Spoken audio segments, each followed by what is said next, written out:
is our primary role. The air dominance mission is what we will always do first. Once we are comfortable operating in the battle space, our airmen are going to find ways to contribute. Colonel Larry Broadwell, the commander of the 1st Operations Group of Joint Base Langley, Virginia, told Scout Warrior in a special pilot interview last year. The F-22's command and control sensors and avionics help other coalition aircraft identify and destroy targets. While some of the aircraft's technologies are not publicly discussable, Broadwell did say that the F-22's active and passive sensors allow it to function as an aerial quarterback, allowing their mission to unfold.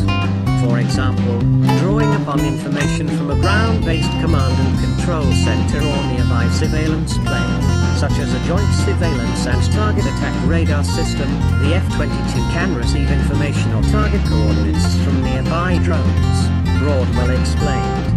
At the moment, targeting information from drones is relayed from the ground station back up to an F-22.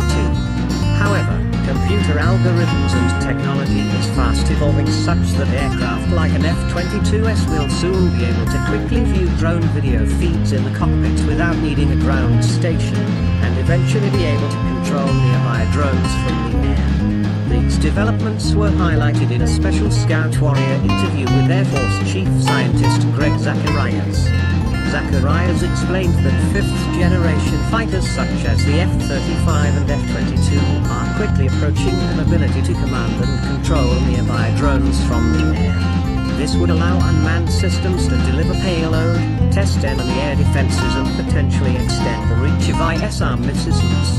Because of its sensors, the F-22 is uniquely able to improve the battlefield awareness, not just for airborne F-22s but the other platforms that are airborne as well, he said. The Raptor has an F-22 specific data link to share information with other F-22s and also has the ability to use an own data link called Link 16 which enables it to communicate with other aircraft in the coalition, Broadwell explained in an interview last year.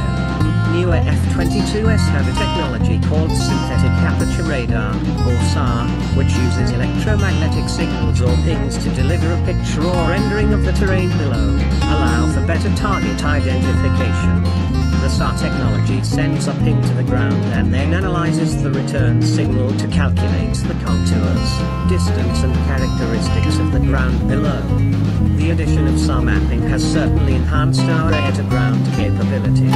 Previously, we would have to take off with predetermined target coordinates. Now, we have an ability to more dynamically use the SAR to pinpoint a target while airborne, Broadwell added. The F-35 is needed because it is to global precision attack what the F-22 is to air superiority, he added. These two aircrafts were built to work together in concert. It is unfortunate that we have so few F-22s. We are going to ask the F-35 to contribute to the air superiority mission, he said. Overall, the Air Force operates somewhere between 80 and 100 F-22s. Dave Majumdar of the National Interest writes that many would like to see more $1 million. Air Force statements say, its greatest asset is the ability to target, attack and kill an enemy without the enemy ever being aware they are there, Broadwell added. The Air Force's stealthy F-22 Raptor fighter jet delivered some of the first strikes in the U.S.-led attacks on the Islamic State in Iraq and Syria, when aerial bombing began in 2014, service officials told Scout Warrior. After delivering some of the first strikes in the U.S. coalition-led military action against ISIS, the F-22 began to shift its focus from an air dominance mission to one more focused on supporting attacks on the ground. An F-22 squadron led the first strike in OYA, Operation Inherent Resolve.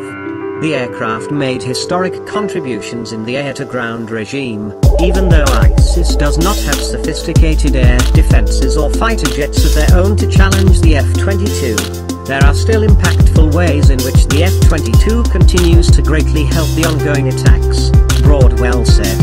There are no issues with the air superiority mission.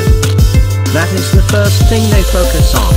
After that, they can transition to what they have been doing over the last several months, and that has been figuring out innovative ways to contribute in the air-to-ground regime to support the coalition, broad